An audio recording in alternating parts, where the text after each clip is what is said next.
আজ আমাদের নীল, কাল আমাদের চড়ক।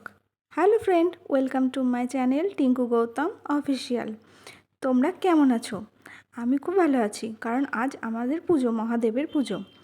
আজ আমাকে দেখে নিশ্চয়ই বুঝতে পারছো যে পুজো পুজো একটা ব্যাপার রয়েছে। হ্যাঁ, তো বন্ধুরা, আমি পুজো দিতেই যাচ্ছি। দেখো, লাল পাড় শাড়ি পরে আমি রেডি, কারণ আজ আমাদের মহাদেবের পুজো নীল, তাই আমি উপোস করেছি। তোমরা কারা কারা এই উপোস করো তোমরা কমেন্ট করো, আর আমার এই আইডিটায় সাপোর্ট করো, আমার পাশে থেকো এবং সাবস্ক্রাইব করে দিও চ্যানেলটা। তো আমি রেডি, কিন্তু দেখো, রেডি হয়ে যাওয়ার পরও আমি পায়ে আলতা পরিনি, পরতে প্রায় ভুলেই গেছি বলতে পারো। তো আমি এখন আলতা পরে মহাদেবের পুজো দিতে যাব। তো চলো, আমি তাহলে আলতাটা আগে পরেই আসি। আর তোমরা কারা আলতা পরতে করতে ভালোবাসো আমাকে কমেন্ট করো, কিন্তু আমি কিন্তু আলতা পরতে খুব ভালোবাসি। তাহলে চলো, আমি তোমাদেরকে এখন আলতা পরা দেখাই। আর তোমরা আমার পাশে কিন্তু থেকো বন্ধুরা, যাতে ভালো ভালো ভিডিও আমি তোমাদের জন্য দিতে পারি। তো দেখো, আমি এখন রেডি হয়ে গেছি। আমি কিন্তু একটা পেপার নিই, পেপারের ওপর পা দিয়ে, তারপর দেখো পেপারটা পুরো লাল আলতা হয়ে গেছে। আর আমি এরকম একটা ব্রাশ নিই, এই ব্রাশ দিয়েই আমি পায়ে আলতাটা পরি। আমার পায়ে আলতা পরতে খুবই ভালো লাগে। আমি তুলি ইউজ করি না, তুলি অনেকেই ইউজ করে, কিন্তু আমার এটা খুব ভালো লাগে যে একটা ব্রাশ দিয়ে খুব সুন্দরভাবে আলতাটা পরা যায়। তো এটা নতুন ব্রাশ আমি কিনেছিলাম, তো পরতে পরতে এরকম আলতা পুরো ভর্তি হয়ে গেছে। এটা আমার স্টাইল। দেখো বন্ধুরা, তোমরা কিন্তু এটা কিন্তু ট্রাই করতেই পারো, এটা কিন্তু অনেকটাই ইজি ব্যাপারটা। তো আমি ছোট থেকেই পায়ে আলতা পরি, এবং পায়ে ছোট্ট করে একটা টিপও দিই।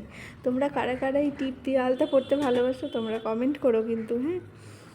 তো মহাদেবের পুজোতে আমি আজ উপোস রেখেছি। তো আমাদের যেটা করতে হয় সেটা হচ্ছে উপোস করতে হয়, ফল খেতে হয়, আর একবার করে ময়দা খেতে পারা যায়। তো আজ আমাদের বাড়িতে ময়দাই রান্না হবে। তো মানে লুচি, আর যেটাতে হলুদ ছাড়া তরকারি, হলুদ ছাড়া আমার তো বেশি ভালো লাগে, 5 ফোড়ন দিয়ে আলু দিয়ে সাদা আলুর তরকারি। তোমাদের কার কার সাদা আলুর তরকারি আর লুচি ভালো লাগে? আমার তো খুব ভালো লাগে। দেখো, আমার প্রায় আলতা পরা এক পায়ে কমপ্লিট হয়ে গেছে, তো আমি আরেকটা পায়ে আলতাটা পরে নিচ্ছি। এই আলতা পরাটা হয়ে গেলে আমি এখন সব কিছু ফল টল মিষ্টি যা যা আছে সব নিয়ে রেডি হয়ে নেব। সবই প্রায় আমার আনা আছে, শুধু সাজিয়ে রেডি করে নেব। তার মধ্যে ফল নিয়েছি, মিষ্টি নিয়েছি, ধূপ নিয়েছি, দুধ গঙ্গা জল তো আছেই।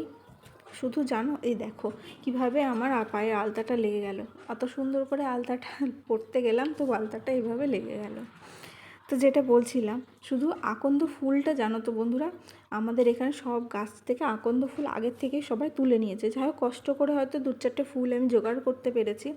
বেশি আকন্দ ফুল নিয়ে ভেবেছিলাম একটা মালা গাঁথবো, তো সেই উপায়টা হয়নি। হ্যাঁ, আমাদের এখানে মালা বিক্রি হয়, কিন্তু নিজে হাতে মালা গাঁথার একটা এক্সপিরিয়েন্সই আলাদা। আমার তো খুব ভালো লাগে। এই দেখো বন্ধুরা, ছোট্ট করে টিপ দিয়ে নিলাম আমি। তোমরাও কি এরকম টিপ দিয়ে আলতা পরো? প্লিজ কমেন্ট করো। আমার তো খুব ভালো লাগে। আমাকে সবাই বকে যে এখন বাচ্চা হয়ে গেছিস নাকি। তো দেখো, আমার সব রেডি হয়ে গেছে। তো আমি এখন বেরোবো, যাই মহাদেবের পুজোটা। আর আমাদের বাড়ির থেকে একটুখানি আমাদের মহাদেবের মন্দির, বুড়ো শিব মন্দির, বাবা বুড়ো শিবের মাথায় জল ঢালতে যাচ্ছে। তো নেক্সট ভিডিওতে দেখা হচ্ছে, বাই।